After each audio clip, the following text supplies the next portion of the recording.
The amazing variety of underwater critters found within the world's oceans are too numerous to list. The shallow reefs that fringe small tropical islands offer home to a myriad of amazing creatures. The island of Yap in Micronesia offers itself as a backdrop as a lone kayak eases its way into a shallow reef of the inner lagoon. Underwater cameraman Mark Thorpe made the trek to this forgotten island in his search for a fish so colorful it belongs to the exclusive Holy Grail Club of subjects for underwater filmmakers and photographers.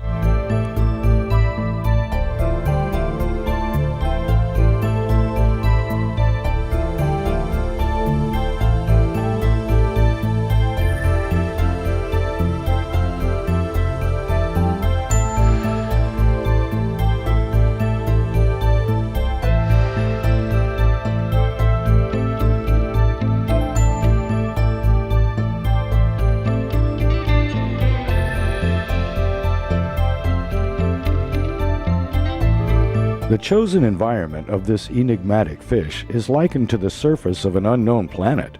Its twisted and tormented peaks beckon like the crippled fingers of a medieval sorcerer.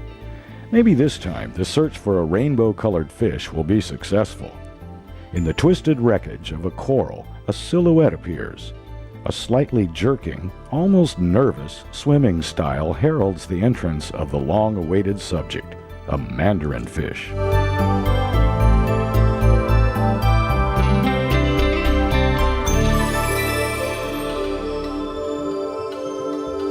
The mandarinfish take their refuge in large expanses of finger corals that dominate the shallower depths of this particular fringing reef system. In just 4 meters of water, one particular coral head seemed to be overrun with them.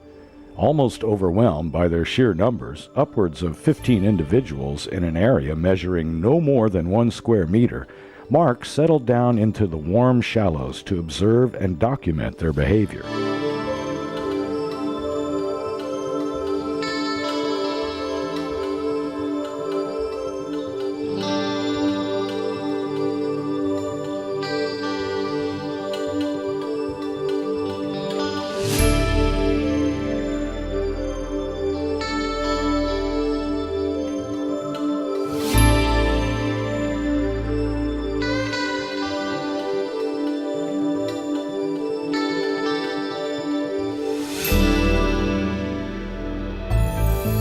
Appearing to spend a large part of their time feeding on microscopic tidbits gleaned from the surface of the surrounding coral, they would flit from coral strand to coral strand.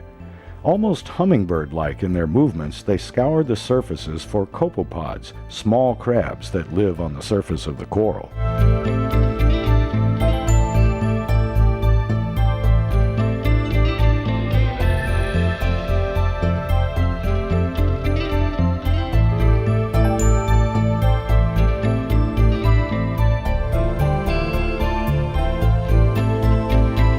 One thing that was noticed with the larger males during their feeding was that at times, maybe due to a blockage of microscopic debris, they would expel the unwanted matter via the top portion of their gills. Giving them the appearance of an old steam locomotive, the males would graze on the surface of the surrounding coral.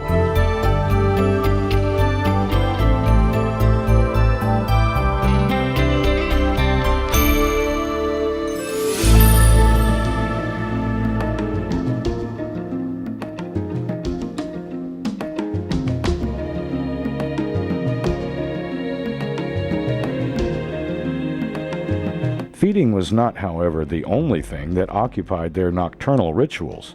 After sharing many an evening in their presence, it was soon apparent that they stuck to an almost daily regimental timetable, a timetable that allowed Mark to gain an insight into their complex world. Resplendent in their coat of many colors, the larger males, measuring some 6 centimeters in length, appeared to be on a constant search for females. As with most mating rituals, they have to, in the first instance, attract a willing partner. This was normally achieved by a vivid and very clear display of their elaborately colored dorsal fin. However, as in life, when it comes to winning the favors of the fairer sex, it's not always as straightforward as it seems. The male would display to all available females, hoping that one of them would be suitably impressed. At the moment when it seemed one or more of the present females were attracted to him, he would accompany his display with a body vibration aimed directly towards them. He would follow and display his intentions to any female that crossed his path. This would sometimes be a lengthy process, but invariably each of the larger, sexually mature males would, on a nightly basis, find willing partners.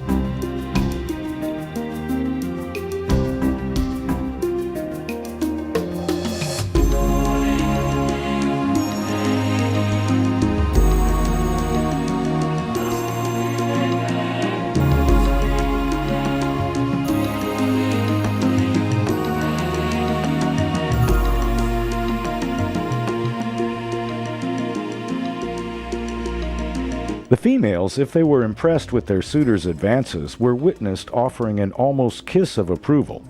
This kiss would be offered directly by the female on the brightly patterned area found on each side of the male's head.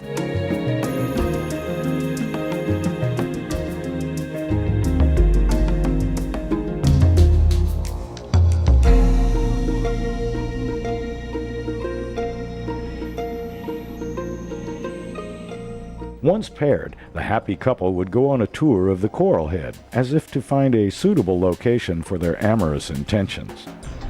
During this tour, they would invariably encounter other mandarinfish. These encounters, especially between rival males, would lead to, at times, quite violent disputes.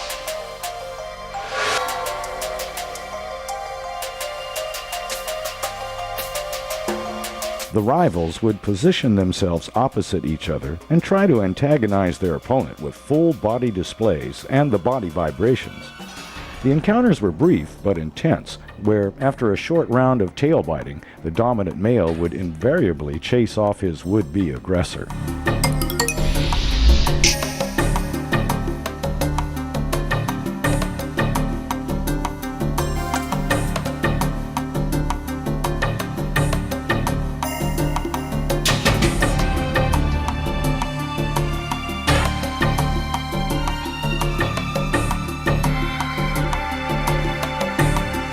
After such challenges, the courting couples would become separated, but on a coral head that measured just 1 meter square, it wasn't long before they were reunited. They would then continue in their search for a suitable location to mate. As the evenings wore on, an abundance of plankton would be attracted to the glare of the video lights. This in turn gave an unsuspecting meal to the pajama cardinal fish, as well as other inhabitants of this particular coral head.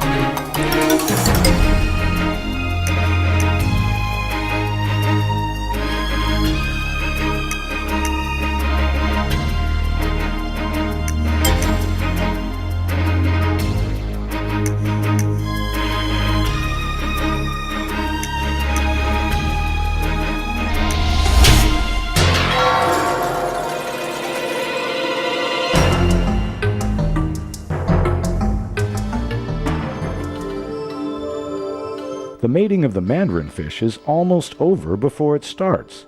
The couple, when they were ready, would position themselves side by side with the female almost resting on the extended pectoral fin of the male.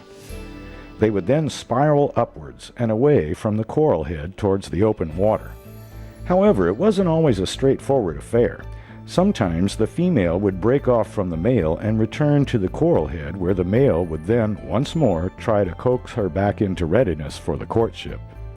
This behavior begs to demand as to whether or not female mandarinfish also suffer from headaches.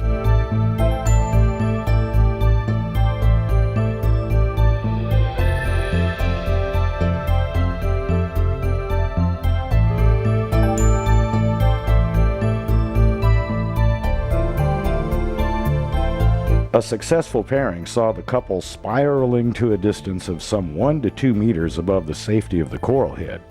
The eggs are released by the female and fertilized by the male in the open water.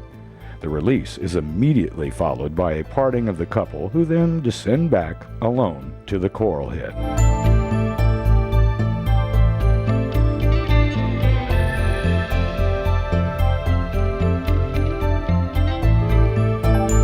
The eggs are left floating in the currents, where they drift until eventually sinking back to the coral environment. Small suspended sacs of life waiting for the time when they would one day introduce more color to this shallow reef. Returning to their coral retreat, the couple would sometimes seemingly lose their extreme timidness and allow themselves to be approached.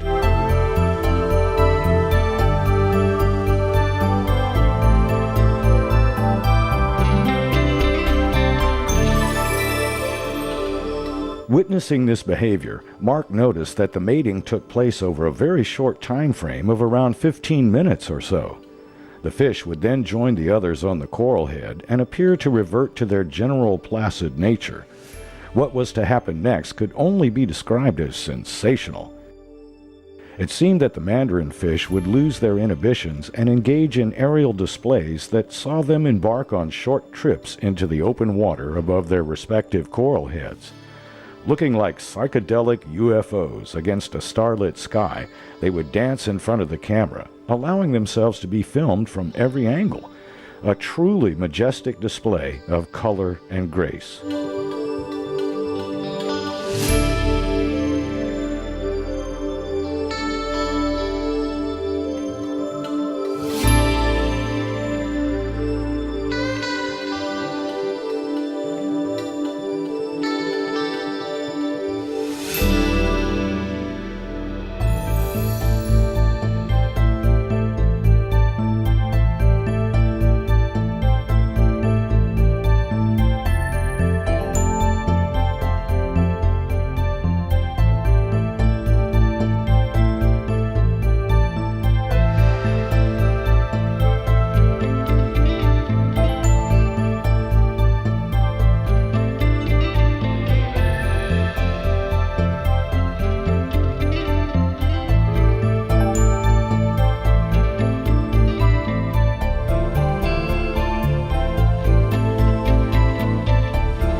As quickly as it all started, it came to an abrupt end. The mandarinfish would seek refuge at the base of the coral strands and tuck in for the night. Many a time, Mark would change tanks and redescend to a seemingly empty reef. An hour of activity that culminated in the pajama cardinalfish once more becoming the guardians of this shallow reef.